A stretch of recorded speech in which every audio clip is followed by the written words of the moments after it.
All right, so today's plan here is to get started on the 37 Ford race car. The first plan of attack is to, well, one, we got to clean the sand out of it, but then also I'm going to take the block, the bell housing, and the transmission and start getting that set in here. It's roughed in as far as where the mounts are coming across, as far as the engine is concerned. And I need to get that situated within the tunnel and kind of package everything and get some mounts created and get that established. And I want to do that before I take the block and have it all machined and all that type of stuff for obvious reasons. So that's not a difficult task, but it will take some time. So I guess one bite at a time. Here we go.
Okay, so right now what we have is I have the motor, the bell housing, and the transmission all mated up as far as like the engine block here, as you can see. And what I'm after is trying to decide exactly what height I want the engine within the frame rails. Now, one of the concerns is how much ground clearance do we have from the frame rail down. In a race car fashion, we call that ride height. And with that dictates where your engine placement is as far as how much ground clearance you have at the end of the day, because once you put an oil pan on here that is anywhere from 6 to 8 inches deep off the bottom of the frame rail, you know, that's how much more you hang here. Obviously you don't want it down so low that you're scraping the ground with it. The beauty of this whole thing is I can cut out everything I want and put it exactly where I want it. So I'm not held by, these are the factory mounts, this is the factory, you know, cowl, this is the factory floor. I can change as much or as little as I want. That also really opens yourself up to, well, you can dig your hole as deep as you want at this point. So obviously as I'm going through this, trying to understand where I'm going to place it, I'm in my head going, okay, where's the best position? From a racing standpoint, you want it I'll say kind of fairly low, if you can. You want a little bit of an attitude as far as the motor is concerned, meaning it's tipping down a little bit. That gives you a little more forward drive. And then the other obviously is it's got to function. It can't scrape the ground. It looks to me at this point, what I'm going to do is I'm going to come in underneath here. I'm going to cut out what's been put in as far as, you know, and I also want to have this motor back as far as I can. Now, if you're doing a motor, or I should say a race car relative to a sanctioning body, make sure you pay attention and know where you can place that motor.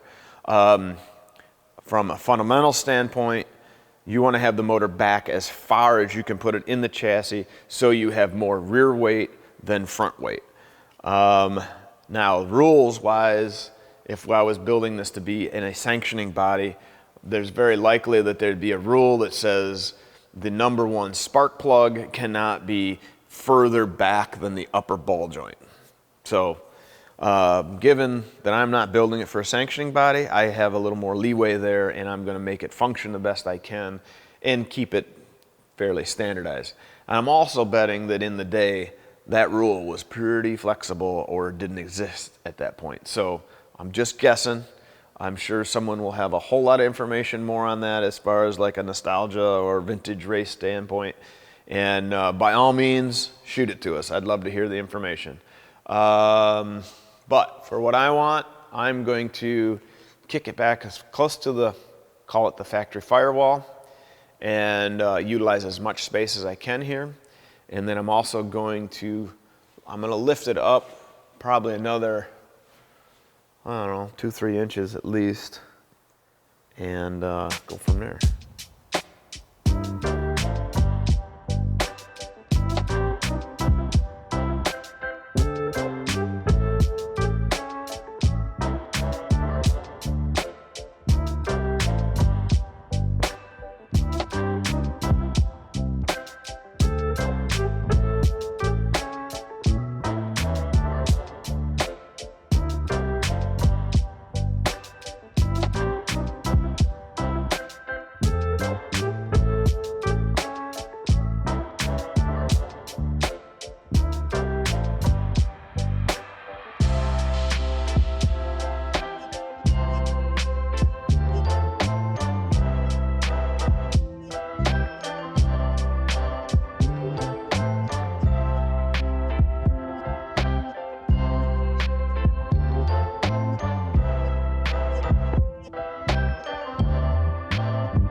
All right, so we cut a section of that floor pan out and just a little bit on the firewall here.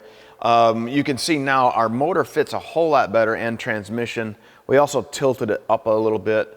So what I'm going through or discussing in my head is, okay, packaging wise, like I said, we got to have plenty of clearance relative to the oil pan to the ground, so it's got to be up high enough. It also wants to be back far enough. And then, you know, things that we're worried about are, okay, how are we going to mount it? So how is it going to physically attach from the motor mounts of the engine to the motor mount or some sort of plate on the chassis of the car? And then likewise on the back for the cross member. Quite frankly, the cross member is probably the easiest piece. And then also the attitude relative to where the drive shaft's going to come in. I'm not real concerned about angle in that other than being square. But relative to, I don't want to be pitched where my drive shaft's going up in the air. I do want it to come down. And also, obviously, it can't drive through the roll cage. The next thing I'm really looking at is this is the clutch Z-bar linkage, and it goes off of this ball stud on the transmission bell housing. You know, there's a pivot on the motor, there's a pivot on the chassis. Now, some of the things you'll get into when you're actually using the car, if it twists any, then of course your linkage binds up, and then that's a problem as far as actuating the clutch. From a period standpoint, period correct would be using this Z-bar or some sort of mechanical linkage. What I'm really kicking around is seeing if there's a hydraulic throwout bearing. Now, the only real drawback I can see to that is setting for a long time, you would have a tendency to dry out seals and you'll have a leak. How long that is, I'm not sure. Then as far as the aesthetics of it, you're not going to see it, but it wouldn't be period correct. So I guess I'm gonna throw this out there of how much heartache am I going to have from that's not correct. If I use a hydraulic throwout bearing. I'll take that under advisement, and I'm going to still do whatever makes the most sense for the project, but I'd be interested to see what that opinion is out there. And maybe I'm just flat out splitting hairs on stuff that doesn't matter. Okay, so oil pan, clutch, positioning the tail shaft so it's not going through the car, getting it at an angle towards at least the axle. And I'll tell you what, here's a beauty. Here's a beauty of using this Mopar opposed to, let's just say, any engine, and we know which ones they are, that have a distributor off the back. That distributor's out here up front, and Look how tight I can throw that to the firewall. That's beautiful. I guess somebody was on to something there. So anyhow, that's where we're at. We're gonna get this squared in here and start fabricating up some mounts somehow to get from point A to point B here and hold the engine in place, make a cross member. We'll tin work everything later. But I want to get this established because, like I said, I want to get this engine out to be to start the rebuild process on that. But I guess that's where we're at.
So we went through and we have everything pretty well squared up. The block is in place, height-wise, we're square relative to cross car and the frame, and then also the tail shaft is square using actually the rear leaf spring brackets. And then we went through a couple gyrations of how we wanted to make motor mounts, and what we came up with is using two tubes that are welded to this bent plate and then a gusset up underneath it, and that'll bolt into the factory mount on the 440, and then of course we'll bolt it to the frame like we have here. So it's pretty simple deal.